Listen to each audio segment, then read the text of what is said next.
نحمده ونصلي على رسوله الكريم اما بعد فاعوذ بالله من الشيطان الرجيم بسم الله الرحمن الرحيم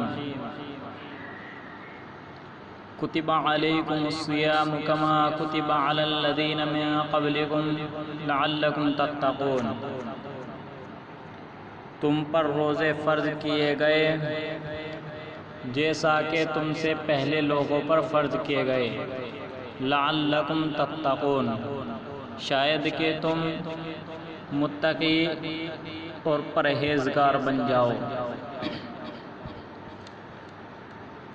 معزز سامعین کرام، اللہ رب العزت کا بے انتہا فضل و کرم ہے کہ اللہ رب العزت نے ہم سبھی کو رمضان المبارک کا مقدس مہینہ عطا فرمایا ہے۔ اللہ تبارک و تعالی ہم سبھی کو اس مقدس اور بابرکت مہینے کی قدردانی کرنے کی توفیق مرحمت فرمائے۔ اللہ رب العزت نے روزے کے مہینے کا نام قرآن کریم میں خود رکھا ہے، فرمایا شہر رمضان الذی انزل فیہ القرآن، اور باقی مہینے محرم، صفر، ربیع الاول، ربیع الثانی، ان تمام مہینوں کے نام عربوں نے خود رکھے ہیں، اور رمضان المبارک کا نام پہلے سے رکھا جا چکا تھا۔ رمضان اور روزے میں کیا جوڑ ہیں، کیا مناسبت ہے؟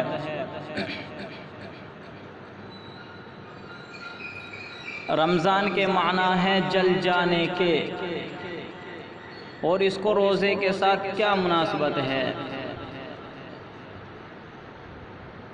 کہ جب کوئی مرد یا عورت روزہ رکھتا ہے یا رکھتی ہے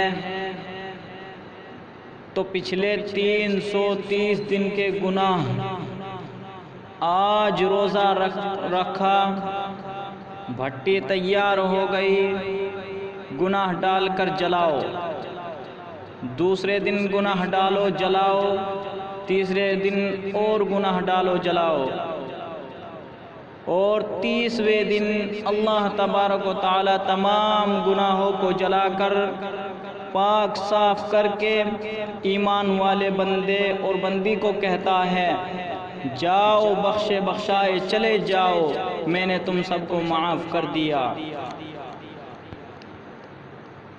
محترم بزرگوں اور دوستو، آخری رات اللہ تبارک و تعالی فرماتے ہیں جاؤ تمہیں تمہارے رات کے قیام اور دن کے روزے کے بدلے میں نے تم سب کو معاف کر دیا، مانگو جو مانگتے ہو۔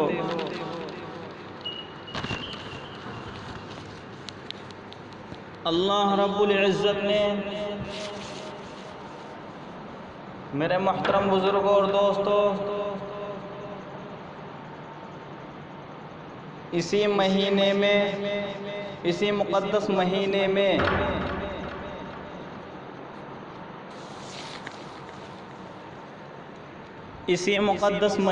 میں اللہ رب العزت نے ایک مقدس رات بنائی ہے جس کو شب قدر کہتے ہیں۔ یہ بڑی ہی مبارک اور بابرکت رات ہے۔ یہ رمضان المبارک کے تیسرے عشرے کی طاق راتوں میں ہوتی ہے۔ 21، 23، 25، 27، 29، ان 5 راتوں میں سے کوئی ایک رات شب قدر ضرور ہوگی۔ میرے محترم بزرگوں اور دوستو، اگر کوئی شخص ان 5 راتوں میں جاگ کر کسی ایک رات میں شب قدر کو پالے تو اس کا اس رات میں جاگنا 80 سال کی عبادت سے افضل ہو جائے گا۔ لیکن ایک شرط ہے، دل میں کسی کی طرف سے بغض نہ ہو، نفرت نہ ہو، حقارت نہ ہو، نہ کسی مسلمان کو حقیر جانو بلکہ کسی انسان کو حقیر نہ جانو، تو آپ کی بندگی اللہ رب العزت کے دربار میں پہنچ کر آپ کے مقام کو اونچا کر دے گی۔ معزز سامعین کرام، اللہ رب العزت نے رمضان المبارک کے مہینے میں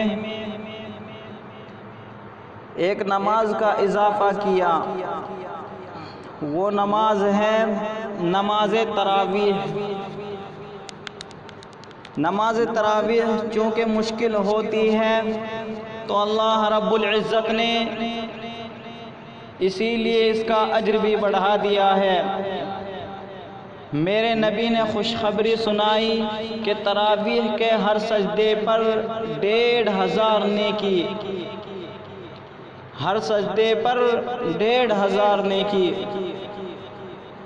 اور یہی نہیں بلکہ ہر سجدے پر جنت میں سرخ یاقوت کا ایک محل جس کے 60,000 سونے چاندی کے دروازے ہوں گے، اور اس سے بھی آگے بڑھ کر فرمایا ہر سجدے پر، تراویح کے ہر سجدے پر جنت میں سونے چاندی کا اتنا بڑا درخت کہ جس کے نیچے 100 سال تک گھوڑا دوڑ سکے۔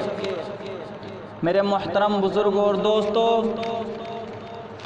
جس طرح تراویح میں مشقت ہے اسی طرح تراویح کا اجر بھی بڑھا ہوا ہے۔ یہ ایک سجدے کا اجر ہے۔ آج اللہ رب العزت نے موقع دیا ہے، رمضان المبارک کا مقدس مہینہ چل رہا ہے، جو بھائی بہن، بیوی شوہر یا باپ بیٹا آپس میں لڑے ہو، جھگڑے ہو، وہ ایک دوسرے کو معاف کر دے، درگزر کرے، اپنے روزے کی حفاظت کرے اور آپس میں پیار محبت سے رہے۔ اس مہینے میں آپس کے اختلافات کو ختم کر دے اور اللہ رب العزت سے ایک دوسرے کے لیے دعائیں مانگے اور آپس میں پیار محبت سے رہے۔ اللہ تبارک و تعالی ہم سبھی کو رمضان المبارک کے مقدس اور بابرکت مہینے کی قدردانی کرنے کی توفیق مرحمت فرمائے۔